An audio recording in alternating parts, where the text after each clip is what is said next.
என் பெயர் துளசி. நான் ஒரு சிறிய கிராமத்தில் வளர்ந்தேன். எங்கள் வீடு மண்ணாலானது, கூரை ஓலையால் வேயப்பட்டது. என் தோற்றம் மிகவும் அழகாக இருந்தது என்று ஊரே சொல்லும். அப்போது எனக்கு வயது 25 தான். நான் என் படிப்பை நன்றாக முடித்திருந்தேன். என் குடும்பத்தினர் எனக்கொரு நல்ல வரனை தேடிக் கொண்டிருந்தனர். கடந்த ஆண்டு ஒரு பணக்கார குடும்பத்தில் எனக்கு திருமணம் நிச்சயமானது. அந்த குடும்பம் மிகவும் செல்வந்தர்கள். ஆனால் நான் மனம் புரிந்து கொண்ட இளைஞனின் பெற்றோர் அவன் சிறு வயதிலேயே இறந்து போய்விட்டனர். அவன் தனியாக வசித்து வந்தான். வீட்டில் ஏராளமான சொத்துகள் இருந்தன. விலை உயர்ந்த கார்கள், நிலங்கள், பங்களா எல்லாம் அவனுக்கு சொந்தமாக இருந்தன. என் படிப்பு முடிந்த உடனேயே இந்த திருமணம் நடந்தது. என் கணவரின் பெயர் விருமாண்டி. திருமணத்திற்கு பிறகு முதல் சில மாதங்கள் அவர் என்னை மிகவும் அன்பாக நேசித்தார். நான் அவர் வாழ்க்கையின் மையமாக இருந்தேன். ஆனால் திடீரென்று ஒரு நாள் அவர் வாழ்க்கையில் வேறொரு பெண் நுழைந்தாள். அந்த பெண் அவரை முழுவதுமாக மயக்கிவிட்டாள். அதன் பிறகு விருமாண்டியின் நடத்தை ஒரேயடியாக மாறத் தொடங்கியது. அவர் என்னை வெறுக்க ஆரம்பித்தார். சின்ன சின்ன விஷயங்களுக்கு என்னை அடிக்க ஆரம்பித்தார். என் இருப்புக்கு வீட்டில் எந்த மதிப்பும் இல்லாமல் போய்விட்டது. அவருக்கு ஏராளமான பணமும் விலை உயர்ந்த கார்களும் இருந்ததால் பல பெண்கள் அவரை சுற்றி வலம் வர ஆரம்பித்தனர். அவர் நாள் முழுவதும் அந்த பெண்களுடன் சுற்றித் திரிந்தார். வேலையையும் விட்டுவிட்டார். மெதுவாக அவரது செல்வம் கரைய ஆரம்பித்தது. ஊர் சுற்றுவது, விருந்துகளில் பணம் செலவழிப்பது, இவையே அவரது பொழுது போக்காக மாறிவிட்டன. ஒரு வருடத்தில் கோடிக்கணக்கில் சொத்து உள்ளவனாக இருந்த விருமாண்டி முற்றிலும் ஏழையாக மாறிவிட்டார். எப்படி இவ்வளவு சீக்கிரமெல்லாம் இழந்தோம் என்று கூட தெரியவில்லை. இதற்கு மேல் அவர் மனரீதியாகவும் உடைந்து போனார். ஒரு பைத்தியக்காரன் போல நடந்து கொள்ள ஆரம்பித்தார். கிராமத்தில் இங்கும் அங்கும் அலைந்து கொண்டிருப்பார். அவர் பேச்சு புரியாத வார்த்தைகளாக இருக்கும். தொடர்ந்து முணுமுணுத்துக் கொண்டே இருப்பார். நான் எல்லாவற்றையும் அமைதியாக பொறுத்து கொண்டேன். அவரை சமாளிக்க முயற்சி செய்தேன். பணத்தை சேமியுங்கள், இப்படி வீணாக செலவு செய்யாதீர்கள் என்று எத்தனையோ முறை சொன்னேன். ஆனால் அவர் காதில் வாங்கவே இல்லை. கடைசியில் எங்கள் வீட்டையும் விற்க வேண்டிய நிலை வந்தது. கார்கள், நிலங்கள், பங்களா எல்லாம் போய்விட்டன. நாங்கள் தெருவுக்கு வந்துவிட்டோம். வீட்டை வாங்கிய உரிமையாளர் என்னை அங்கிருந்து வெளியேற்றினார். விருமாண்டி ஏற்கனவே முழு பைத்தியமாக மாறிவிட்டார். அவர் கிராமத்தை விட்டே கிளம்பிவிட்டார். அவர் எங்கே போனார்? அவருக்கு பிறகு என்ன ஆனது? எதுவும் யாருக்கும் தெரியவில்லை. சிலர் அவர் ஒரு காரின் அடியில் சிக்கி இறந்து விட்டதாக சொன்னார்கள். வேறு சிலர் அவர் பைத்தியமாகி காட்டுக்குள் எங்கோ போய்விட்டதாக சொன்னார்கள். அவர் உயிருடன் இருக்கிறாரா, இறந்து விட்டாரா? எனக்கே தெரியவில்லை. எதுவும் புரியவில்லை. மன அழுத்தம் அதிகமாகி வாழ்க்கையே கடினமாக தோன்றியது. என் பெற்றோரிடம் எல்லாவற்றையும் சொன்னேன். அவர்களும் அதிர்ச்சியடைந்தனர். கடந்த சில மாதங்களாக நான் இந்த துயரத்தில் மூழ்கியிருந்ததால் வானத்தை பார்க்கவே பயந்தேன். வலி மிக ஆழமாக இருந்தது. பிறகு ஒரு நாள் முடிவு செய்தேன், இப்படி உட்கார்ந்திருந்தால் எதுவும் நடக்காது. நான் ஏதாவது செய்ய வேண்டும். நான் சென்னைக்கு போகிறேன். அங்கு வேலை தேடி செய்வேன் என்று பெற்றோரிடம் சொன்னேன். முதலில் அவர்கள் மறுத்தார்கள். ஆனால் என் நிலையை பார்த்து இறுதியில் சம்மதித்தார்கள். ஒரு சிறிய பை மட்டும் எடுத்துக்கொண்டு சென்னை வந்தேன். ஒரு நண்பர் முன்பே சொல்லியிருந்தார், சென்னையில் ஒரு தையல் கடையில் புதிய பெண்களுக்கு வேலை இருக்கிறது என்று. நான் அங்கு சென்று வேலை கேட்டேன். எனக்கு வேலை கிடைத்தது. ஆரம்பத்தில் எனக்கு தைப்பது சரியாக தெரியாது. சட்டைகளில் பட்டன் போடுவது, லேஸ் வைப்பது போன்ற சிறிய வேலைகள் மட்டுமே கொடுத்தார்கள். பிறகு மெதுவாக இயந்திரம் இயக்க கற்றுக் கொடுத்தார்கள். கற்றுக்கொள்வது மிக கடினமாக இருந்தது. ஆனால் நான் தைரியத்தை விடவில்லை. சில மாதங்களில் நன்றாக இயந்திரம் இயக்க கற்றுக்கொண்டேன். பெண்களுக்கான ஆடைகளை தைக்க ஆரம்பித்தேன். பிறகு நானே ஒரு தையல் மிஷின் வாங்க வேண்டும் என்று முடிவு செய்தேன். சென்னையில் ஒரு சிறிய அறையை வாடகைக்கு எடுத்து தனியாக வசிக்க ஆரம்பித்தேன். கொஞ்சம் கொஞ்சமாக பணம் சேமித்து ஒரு தையல் மிஷின் வாங்கினேன். அதன் பிறகு நானே ஆடைகள் தைத்து கொடுக்க ஆரம்பித்தேன். அக்கம் பக்கத்து பெண்கள் என்னிடம் ஆடை தைக்க வர ஆரம்பித்தனர். படிப்படியாக வாடிக்கையாளர்கள் அதிகரித்தனர். என் வாழ்க்கை சற்று நிம்மதியாக தொடங்கியது.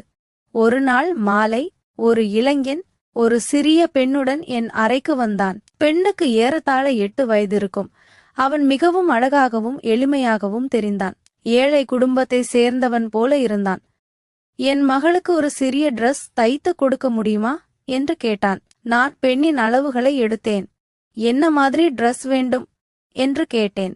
உங்களுக்கு எப்படி பிடிக்கிறதோ அப்படி தைத்து கொடுங்கள் என்றான். பெண்ணின் பெயர் ரோசி என்று தெரிந்தது. அவள் மிகவும் அழகாகவும் அமைதியாகவும் இருந்தாள். அவன் என்னை சில மாதங்களாக பார்த்து கொண்டிருப்பதாகவும் நான் புதிதாக வந்திருப்பதாகவும் கேட்டான். நான் என் கதையை சுருக்கமாக சொன்னேன். கணவர் பைத்தியமாகி எங்கோ போய்விட்டார், உயிருடன் இருக்கிறாரா என்பது தெரியவில்லை என்று. இதை கேட்டு அவன் மிகவும் வருத்தப்பட்டான். பிறகு நான் ரோசியை பற்றி கேட்டேன். என் மகளுக்கு அம்மா இல்லை என்றான். அவன் மனைவி திருமணத்துக்கு முன் வேறொருவரை காதலித்திருந்தாள். குடும்பம் வற்புறுத்தி திருமணம் செய்து வைத்தது. ஒரு நாள் அவள் தன் காதலனுடன் ஓடிவிட்டாள், சொந்த குழந்தையை கூட விட்டுவிட்டு.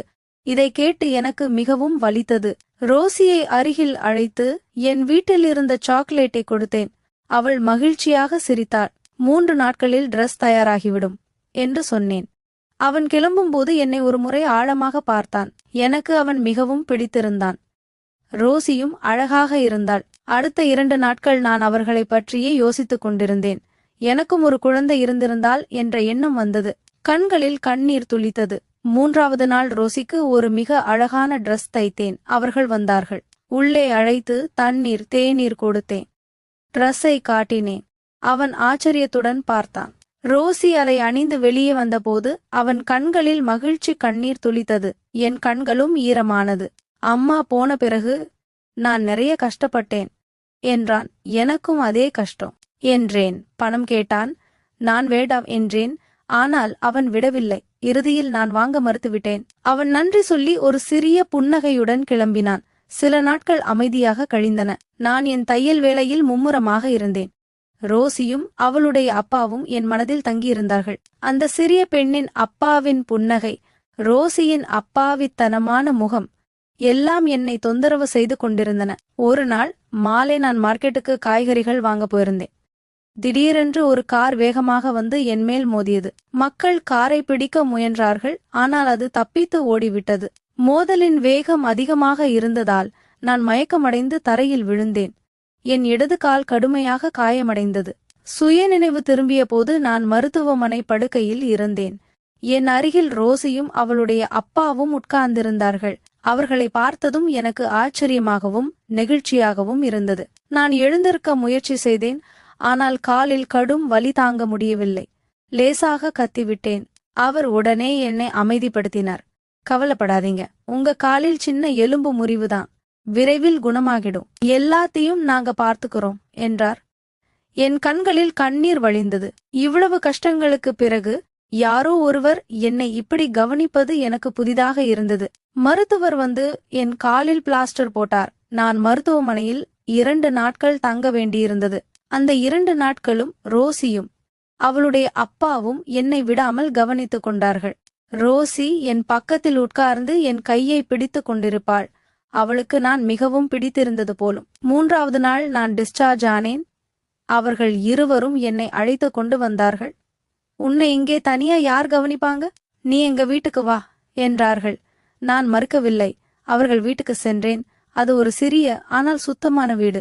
எனக்கு ஒரு தனி இடம் கொடுத்தார்கள். அவர் தன் கைகளாலேயே சமைத்து எனக்கும் ரோசிக்கும் உணவு பரிமாறினார். அவருடைய அன்பும் மனிதாபிமானமும் என்னை முழுவதுமாக கவர்ந்தன.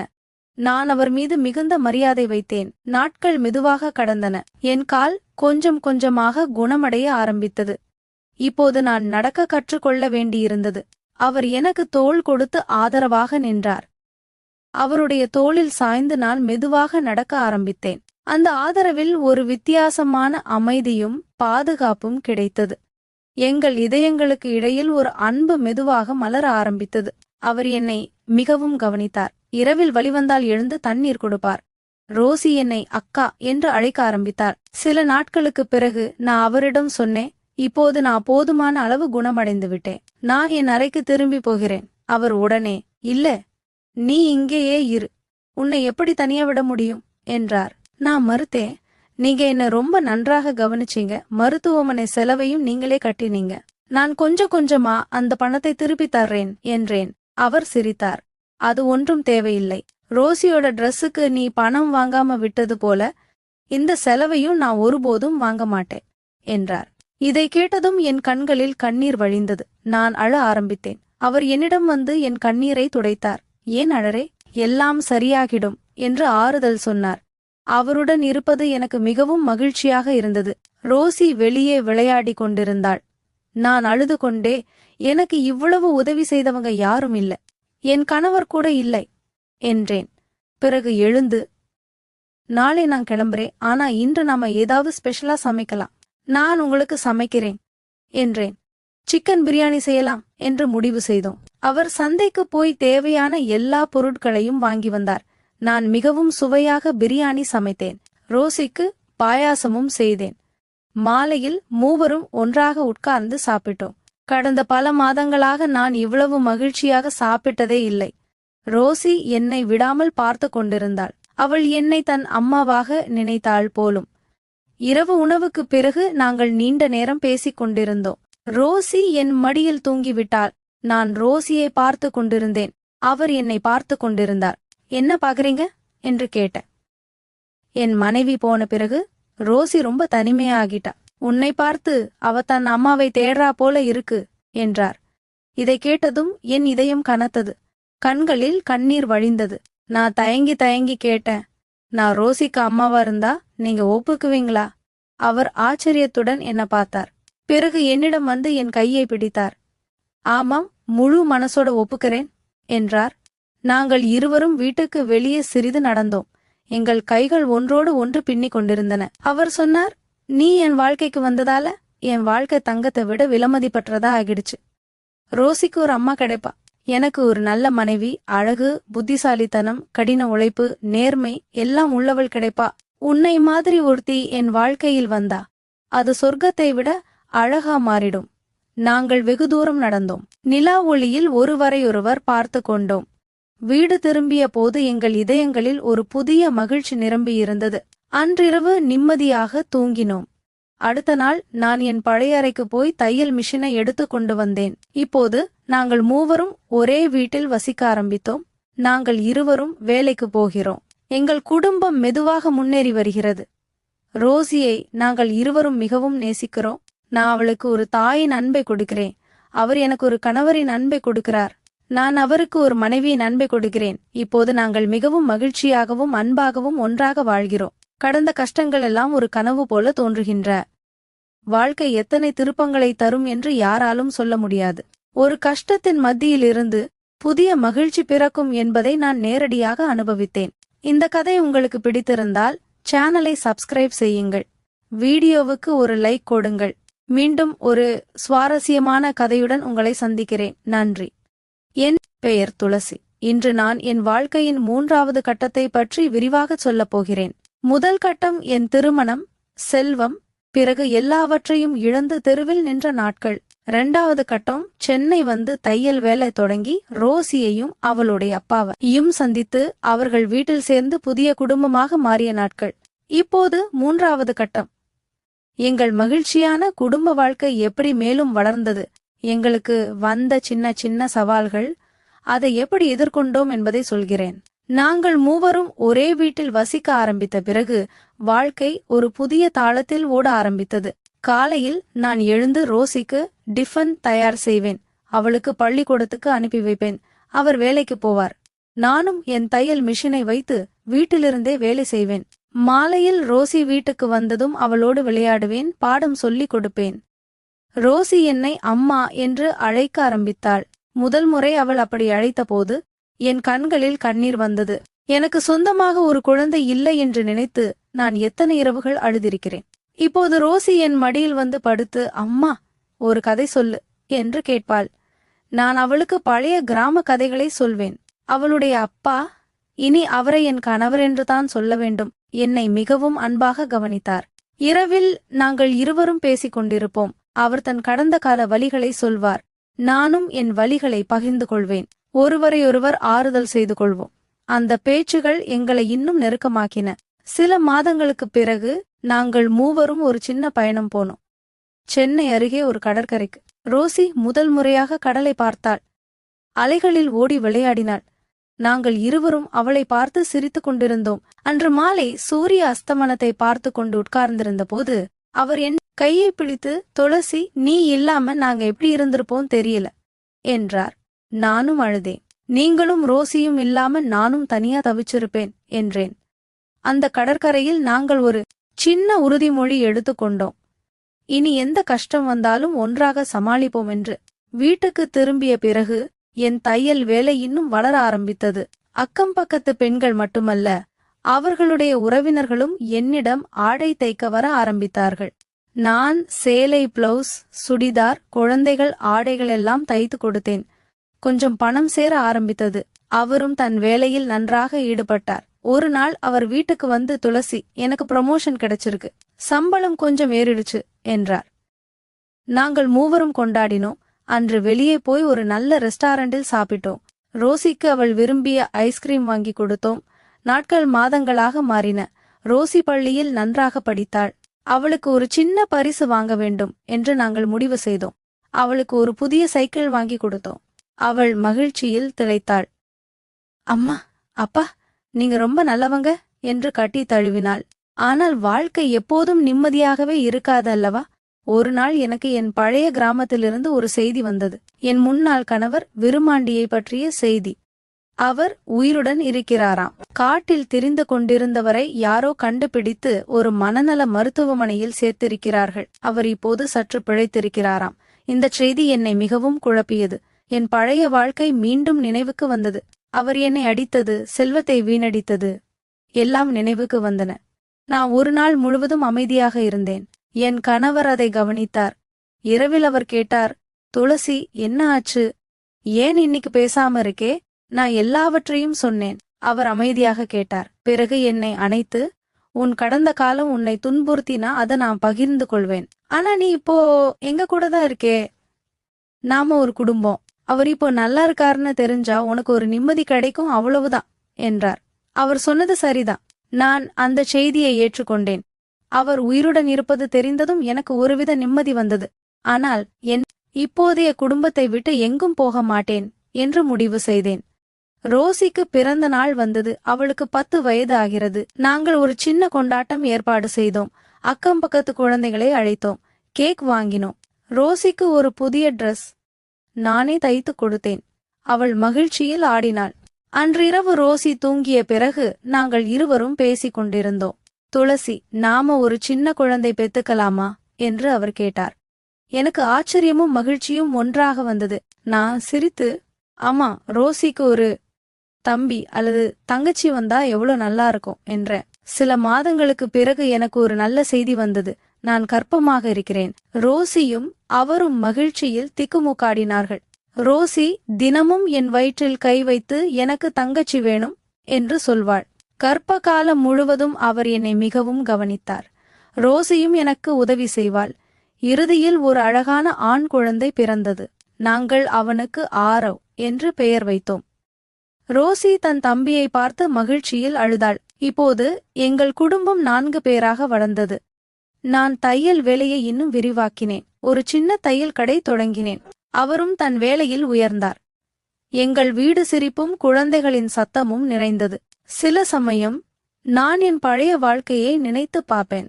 எல்லாவற்றையும் இழந்து தெருவில் நின்ற எனக்கு இப்படி ஒரு மகிழ்ச்சியான குடும்பம் கிடைக்கும்னு நினைத்ததே இல்லை. வாழ்க்கை எத்தனை ஆச்சரியங்களை தருகிறது. ரோசி இப்போது பெரிய பெண்ணாக ஆகிவிட்டாள். ஆரவோடி ஆடுகிறான். நாங்கள் இருவரும் ஒருவரையொருவர் பார்த்து சிரிப்போம். கஷ்டங்கள் வந்தபோது நாங்கள் ஒன்றாக நின்றோம். இப்போது மகிழ்ச்சி வந்த போதும் ஒன்றாகவே இருக்கிறோம். என் கதை இத்துடன் முடிகிறது. ஆனால் எங்கள் வாழ்க்கை தொடர்கிறது. நான் இப்போது ஒரு முழுமையான பெண்மணி, ஒரு அம்மா, ஒரு மனைவி, ஒரு தொழிலதிபர். என் கடந்த கால வழிகள் என்னை வலுவாக்கின. இப்போதைய அன்பு என்னை மகிழ்ச்சியாக்குகிறது. இந்த கதை உங்களுக்கு ஒரு நம்பிக்கையை தந்திருக்கும் என்று நம்புகிறேன். கஷ்டங்கள் எவ்வளவு பெரியதாக இருந்தாலும் ஒரு நாள் அது கடந்து போகும். புதிய மகிழ்ச்சி காத்திருக்கும். இந்த கதை உங்களுக்கு பிடித்திருந்தால் சேனலை சப்ஸ்கிரைப் செய்யுங்கள். வீடியோவுக்கு ஒரு லைக் கொடுங்கள். உங்கள் கருத்துக்களை கமெண்டில் சொல்லுங்கள். மீண்டும் ஒரு உருக்கமான கதையுடன் உங்களை சந்திக்கிறேன். நன்றி. வாழ்க்கை அழகானது என் வாழ்க்கையின் 4வது பகுதி இது. முந்தைய 3 பகுதிகளில் நான் என் கடந்த காலத்தை, கஷ்டங்களை, புதிய அன்பை, குடும்பத்தை விரிவாக சொன்னேன். இப்போது இந்த பகுதியில் எங்கள் குடும்பம் எப்படி இன்னும் வலுவாக வளர்ந்தது, புதிய சவால்கள் வந்தபோது எப்படி எதிர்கொண்டோம், ரோசி ஆரவும் எப்படி பெரியவர்களாக மாறினார்கள், என் தையல் தொழில் எப்படி ஒரு பெரிய வெற்றியாக மாறியது என்பதை விரிவாக சொல்கிறேன். ஆரவ் பிறந்து சில மாதங்களான பிறகு எங்கள் வாழ்க்கை இன்னும் அழகாக மாறியது. காலையில் ஆரவின் அழுகை சத்தம் கேட்டதும் நான் எழுந்திருப்பேன். ரோசி தன் தம்பியை எடுத்து ஆட்டி விளையாடுவாள். என் கணவர் அலுவலகத்துக்கு போவதற்கு முன் ஆரவை மடியில் வைத்து கொஞ்சுவார். இந்த சின்ன சின்ன தருணங்கள்தான் வாழ்க்கையின் உண்மையான மகிழ்ச்சி. நான் என் தையல் வேலையை வீட்டிலிருந்தே தொடர்ந்தேன். ஆனால் இப்போது வாடிக்கையாளர்கள் அதிகமாக வந்ததால் ஒரு உதவியாளரை வேலைக்கு அமர்த்தினேன். அவள் பெயர் லக்ஷ்மி. அவளும் ஒரு கஷ்டப்பட்ட பெண்.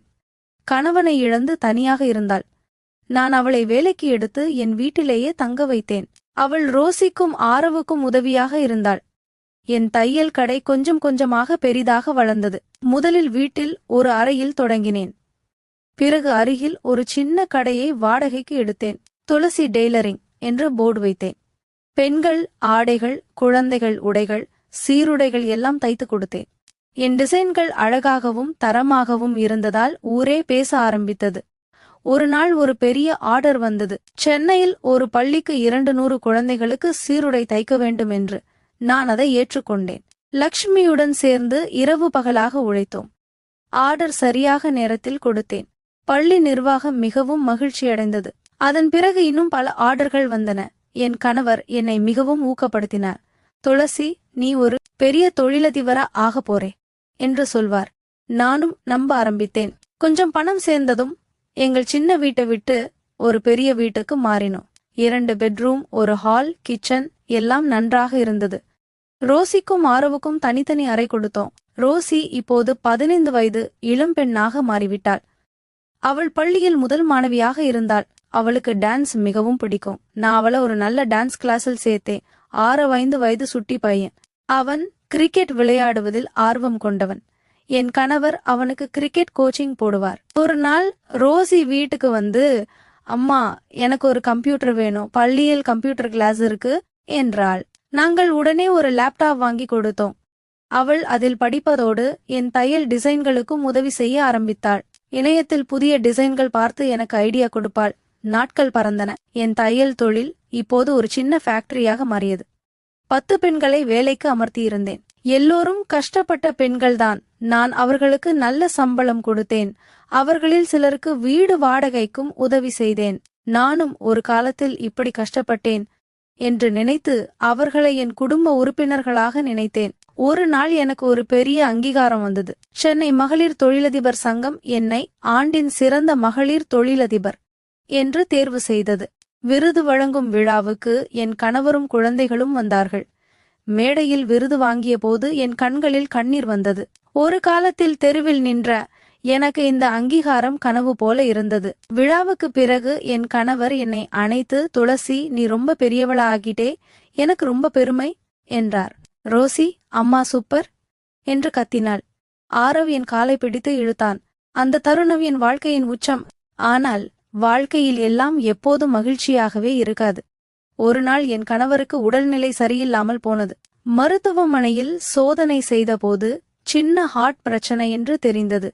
டாக்டர் ரெஸ்ட் எடுக்கணும், டென்ஷன் எடுக்க கூடாது என்றார். நான் மிகவும் பயந்தேன். என் முதல் கணவர் பைத்தியமாகி போன நினைவு வந்தது. ஆனால் இம்முறை நான் தனியாக இல்லை. ரோசியும் ஆரவும் என்னுடன் இருந்தார்கள். நாங்கள் மூவரும் அவரை மிகவும் கவனித்தோம். நான் தினமும் அவருக்கு டயட் உணவு செய்தேன். ரோசி அவருக்கு மசாஜ் செய்தாள். ஆரவ் அவருக்கு கதை சொல்வான். சில மாதங்களில் அவர் முழுவதும் குணமடைந்தார். துளசி, உங்க அன்புதான் என்ன காப்பாத்துச்சு என்றார். நான் சிரித்து, நாம எல்லோரும் ஒன்றா இருந்தோம் அதான் என்றேன். ரோசி இப்போது கல்லூரியில் சேர்ந்து விட்டாள். ஃபேஷன் டிசைனிங் படிக்கிறாள். அம்மா மாதிரி நானும் ஒரு பெரிய டிசைனரா ஆகணும் என்று சொல்கிறாள். ஆரவ் பள்ளியில் கிரிக்கெட் டீமில் கேப்டன் ஆகிவிட்டான். அவன் கனவு ஒரு நாள் இந்திய டீமில் ஆட வேண்டும் என்று. நான் இப்போது என் தையல் ஃபேக்டரியை இன்னும் பெரிதாக்கி ஒரு பிராண்ட் ஆரம்பித்திருக்கேன். துளசி கலெக்ஷன் என்று பெயர். ஆன்லைனிலும் விற்பனை செய்கிறேன். பல பெண்கள் என்னை பார்த்து ஊக்கம் பெறுகிறார்கள். சிலர் என்னை சந்திக்க வந்து, அக்கா, உங்க கதை கேட்டு நானும் தைரியமா வேலை தொடங்கினேன் என்று சொல்வார்கள். என் வாழ்க்கை ஒரு முழு வட்டம் அடைந்திருக்கிறது. ஒரு காலத்தில் எல்லாவற்றையும் இழந்து தனியாக நின்றேன். இப்போது ஒரு அழகான குடும்பமும் வெற்றிகரமான தொழிலும் மரியாதையும் இருக்கிறது. இதற்கு காரணம் என் உழைப்பு, என் கணவரின் அன்பு, குழந்தைகளின் ஆதரவு, அதை விட முக்கியமாக நான் ஒருபோதும் தோற்கடிக்கப்படவில்லை என்ற நம்பிக்கை. என் கதை இத்துடன் முழுமையடைகிறது. ஆனால் என் வாழ்க்கை இன்னும் தொடர்கிறது. நான் இப்போது ஒரு மகிழ்ச்சியான பெண், ஒரு பெருமைமிக்க அம்மா, ஒரு அன்பான மனைவி, ஒரு வெற்றிகரமான தொழிலதிபர். கஷ்டங்கள் வந்தபோது நான் அழுதேன், ஆனால் எழுந்தேன். இப்போது மகிழ்ச்சியில் சிரிக்கிறேன். இந்த கதை உங்களுக்கு ஒரு செய்தியை தந்திருக்கும் என்று நம்புகிறேன். எவ்வளவு கஷ்டம் வந்தாலும் தைரியத்தோடு எழுந்து நடந்தால் வாழ்க்கை நிச்சயம் அழகாக மாறும். ஒரு கதவு மூடினால் இன்னொரு கதவு திறக்கும். நம்பிக்கையை இழக்காதீர்கள். இந்த 4 பகுதி கதை உங்களுக்கு பிடித்திருந்தால் சேனலை சப்ஸ்கிரைப் செய்யுங்கள். வீடியோவுக்கு லைக் கொடுங்கள். உங்கள் கருத்துக்களை கமெண்டில் பகிர்ந்து கொள்ளுங்கள். உங்கள் ஆதரவு எனக்கு மிகவும் முக்கியம். மீண்டும் ஒரு உருக்கமான, உணர்வுபூர்வமான கதையுடன் உங்களை சந்திக்கிறேன். எல்லோருக்கும் என் அன்பும் வாழ்த்துகளும். வாழ்க்கை அழகானது, அதை அன்போடு வாழுங்கள். நன்றி.